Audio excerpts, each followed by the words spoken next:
Hi, my name is Amber. Welcome back to my channel, Books and Beaches. So, I've seen a couple people doing this at the midpoint of the year, I guess, and that is checking in with some of the reading goals that they have set for the year. Now, we are, well, at the point of filming this is June 24th, but by the time this goal is up, it'll probably be like the beginning of July. And I know I set a couple of goals for myself when it came to reading goals for the year, and I figured this would be a great opportunity to kind of check in, see where I'm at, and really give myself a realistic look at what I want to accomplish for the rest of the year and whether or not I think I can do it. So let's go ahead and kind of take a look at what some of those things are. I'm actually going to go back into my channel here and pull up possibly some of those videos that I had just for my reference. I'm going to go through the list of books that I have that I know I set goals for, and I'm even going to pull up my Goodreads goal because I can't officially remember which one that is, and just kind of go through with you and see where I'm at, because I know, and I've mentioned this in the last couple of videos, that I've been in a little bit of a book slump lately. In May, it was just because I was just so busy, and in June, the month started off busy, then I got sick, and then some of the books that I were in, even though they interested me, it just, I don't know what it was. I just didn't find myself wanting to pick them up, even though the topics of them would have normally interested me. So let's go ahead and kind of jump in and just take a look at what some of those things are. So the very first thing would be my Goodreads goal. And now, of course, Goodreads wants to be very slow as we update here, but my Goodreads goal this year I set at 60, which for me is probably a low number. I know in the last couple of years, I read almost double that, but I set it to be overly under realistic, I guess. And I currently, as of today, have read 45 books. Now, by the time this video goes live, I may have completed more than that, but that's not too bad.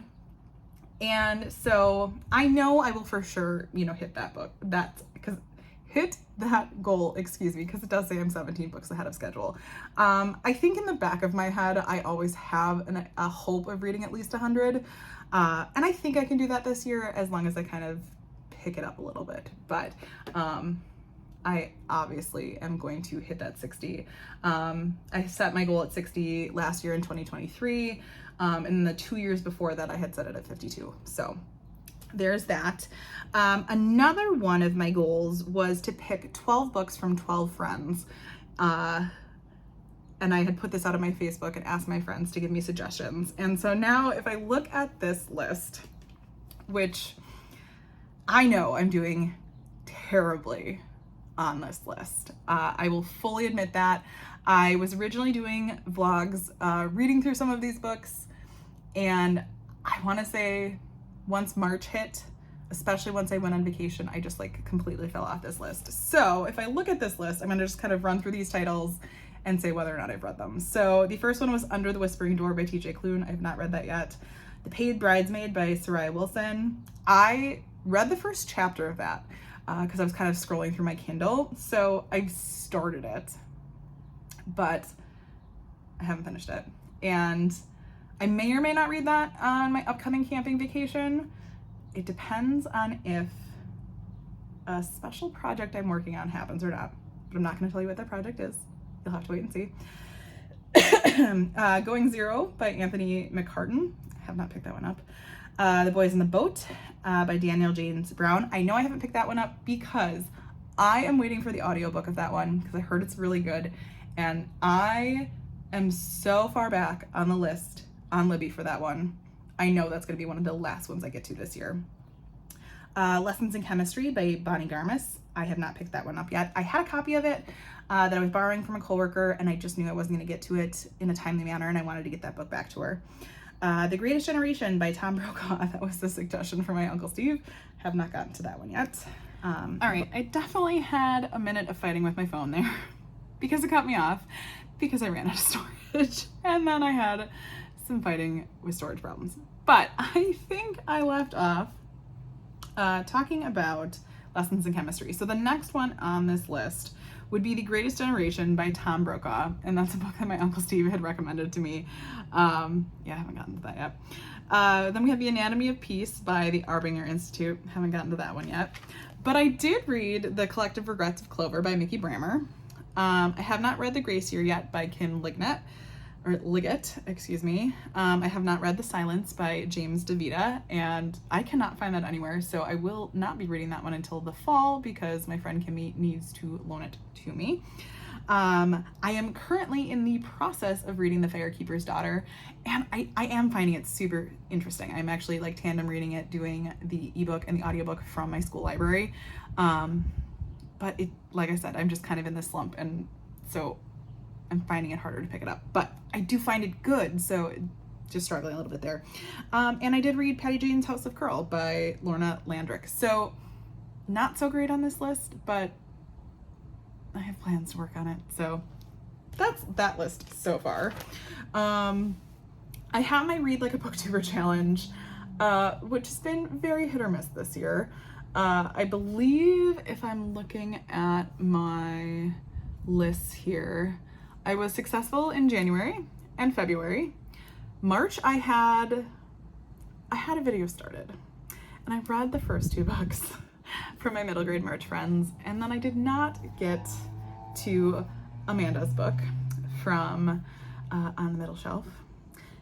It's sitting over here on my couch that's in this room. I checked it out for the summer from school, but yeah, so there's that. I did complete that challenge for April, and I read like Bandana Book Mom and completed Cinder, so that was exciting. Dropped the ball for May, and I'm kind of dropping the ball for June, but maybe picking this project back up for July, and that might be part of that special project I mentioned earlier, so stay tuned. And then we'll see if I can pick that project back up for the rest of the year. And then I have the 12 books that I picked off of my shelves that I wanted to read in 2024. So if we take a look at this list, this one might need some work as well. I have The Storyteller by Jodi Picoult. I almost picked this up the other day. I have the audiobook, I have the physical book, because those were all physical books off my shelves. They're all sitting in a bucket back there, which is why I keep looking back there. But I didn't do it yet.